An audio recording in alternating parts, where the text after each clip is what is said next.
Hey guys, Zach here today, and we're going to go over how to actually tank damage in the first Descendant. If you're anything like me, as soon as I saw Ajax, I thought that is going to be my main. It reminded me of Void Titan in D1 with the bubble and the barricades, and I was super excited about the entire kit and everything that I wanted out of a character. And I was using Ajax right up until we got the new boss, Gluttony, where even at 50k health and 80k defense, I was just getting flattened.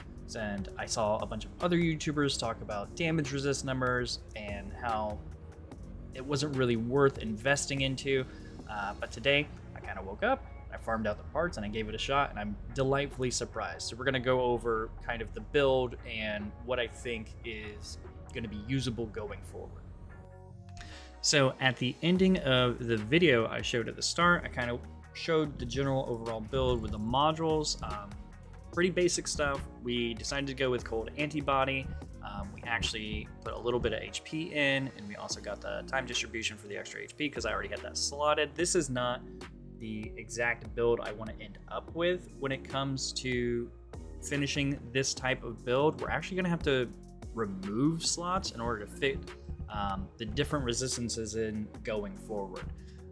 But we went with polygenic just to get like that little bit of extra resist as well, and then your main stuff is going to be coming from your maximized chill resist to add the 180% to what we have slotted in, and then the anti-freeze solution, once again, to give you that immunity to frostbite, and then the plus resistance to chill. I also went with auto immunity for a flat damage resistance. I'm pretty sure that helped out, and then the same thing with safe recovery, incoming damage modifier minus 4.5%. I'm pretty sure that those are helping out as well.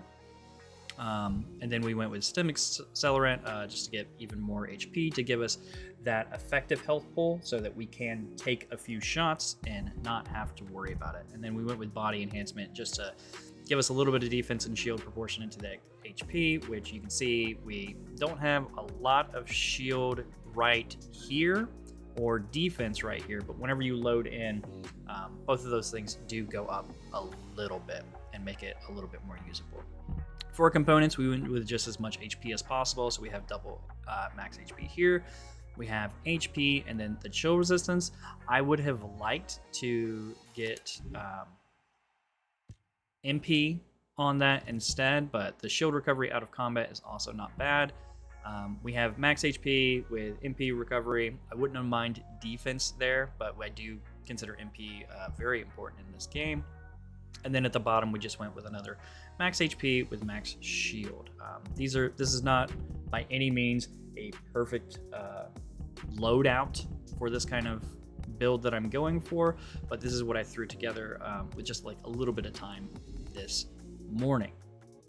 When we go up to our actual defense stat here, we can see that we're sitting at 27k HP, very little shield, very little defense, and then we're sitting at the 26,000 chill resistance.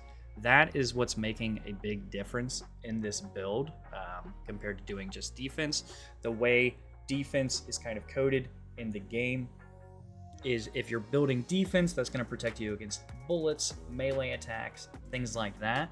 Your resistances are going to give you resistance versus, I'm pretty sure the same way, versus the elemental attacks that you see. Like Gluttony, every one of his attacks is that pure chill damage. So this is going to give you probably that 30%-ish DR on top of the incoming damage modifier where you're getting a 15% on top of that. So those two things stacking together is what's making it so that you can live through these things. I went ahead and also did a very similar build on Enzo to see if I could live. He didn't have as much HP, of course, but the same thing applied. He was able to tank all these shots. So I'm pretty sure going forward, we're going to be looking at a damage resist meta if you want to stand in the middle of the boss room, tanking the hits, getting the revives without worrying about going down. And I think Ajax is probably going to be one of the better characters to do it, but you can do this kind of build to any character. I think going forward with all my other Descendants, I'm going to be leaving probably about 2 or 3 slots open for defense. I just like that playstyle better with weapons sitting where they are at and skill damage not doing as much damage to bosses like Gluttony. I think weapons are going to be more important, and I'm not going to be as concerned with setting up skill damage. So just wanted to get my quick thoughts out there. I think this is kind of the meta as far as defense built characters is going to be going forward, and haven't seen anybody else make anything about this. So hope you enjoy, hope you have a good rest of your day, and we'll catch you in the next one.